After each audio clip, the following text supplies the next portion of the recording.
had there not been a decision by the Supreme Court at the end of June, we would not be having this conversation. But the reality is that we're in the middle of a national gun violence crisis. It's claimed the lives of too many Americans, too many New Yorkers. The Supreme Court decided, at a time when people are still mourning, they decided to strip away the rights of a governor to protect her citizens from gun violence by striking down a 100-year-old law that limits who can carry concealed weapons. So at a time when we're having a national reckoning on gun safety, what we can do to protect our citizens, that decision wasn't just negligent, it was reprehensible. Reprehensible.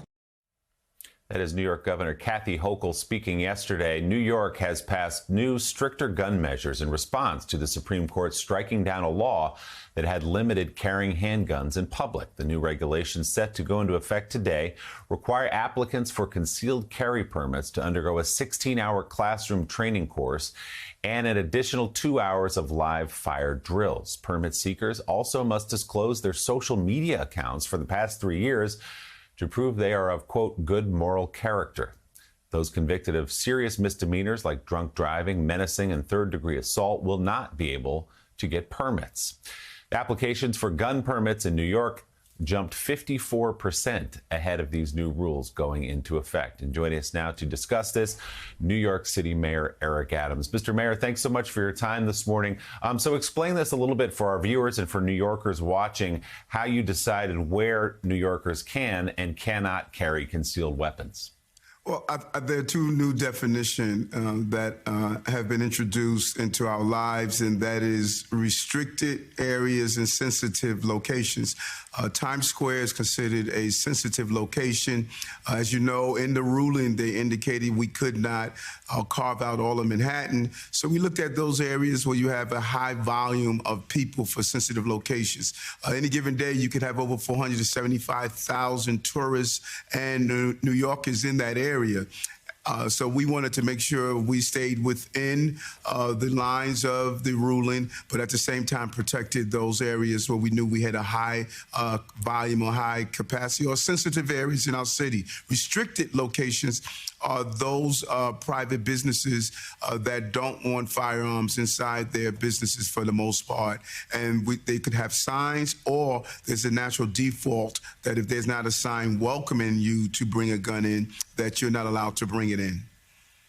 We know that some of these mass shootings we've seen, we've gone back, and almost always there's something on social media that we've seen that perhaps would have tipped people off. But in the case of going through 3 years worth of social media accounts before granting a permit, who will decide the, quote, good moral character of the person? What's the line that person has to cross to be denied a permit? And that's a great question, because we want to make sure that, again, we stay within the boundaries of the ruling, and it's really just almost a common sense of basically analysis. If someone is spewing hate, if someone is making dangerous threats, if someone is part of some form of hate group, the police officer or the detective or the investigator is going to use their investigatory skills to determine if there's something that's a red flag there. And it is really about using the good old-fashioned methods of doing an investigation. When I became a police officer, people knocked on my neighbors' doors and interviewed them and asked, what type of person am I? And I think those are the same skills that's going to be used to look at not only social media, but also knocking on neighbors' doors, speaking to people, finding out who this individual is that we're about to allow to carry a firearm in our city. Mayor Adams, good morning. It's Jonathan Lemire. This measure, of course, you're hoping will reduce where firearms can be brought across New York City. But there are some pressures on the other end, increasing tensions about the prevalence of guns and numbers of shootings. Shootings have gone up across the country in the last year or two, as we know. New York City has also had that sort of spike. There's the Supreme Court case, which will allow it's easier for people to carry weapons in states across the country, including New York. So just right now, how concerned, even with this new measure putting into place, how concerned are you about the prevalence of firearms and gun violence in the nation's largest city? Extremely concerned. I stated at the time when this was being deliberated that, it kept me up at night. I know what it is to have guns in the hands of not only dangerous people, illegal guns, but even innocent people. We saw what happened in Florida when we had a young man shot merely because he was basically wearing a hoodie. Having a gun is not a way to keep a city safe. Now, we've witnessed some success here with a 10% decrease in shootings, 10% decrease in homicides, but there's so much more we can do in our country to stop the over-proliferation and fixation on guns in our cities. And this is an issue that's going to impact cities in a real way. Mayor Adams, Mara Gay, nice to see you. Hey, Mara, how are you?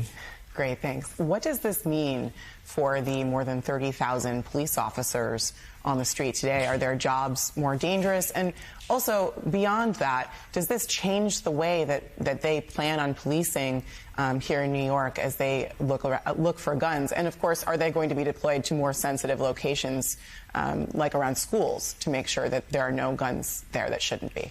A great question. A cosmic shift,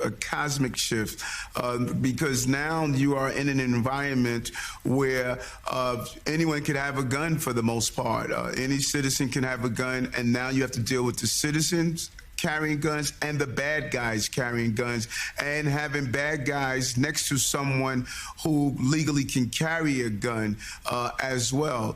You're going to see different ways of people allowing individuals to carry guns for them, sort of what you see with the straw purchases are taking place now in the southern parts of our country. And so this is a game changer for public safety, particularly in a densely populated area like New York City. But we still have to police in that environment. We have to pivot and shift to adjust to it.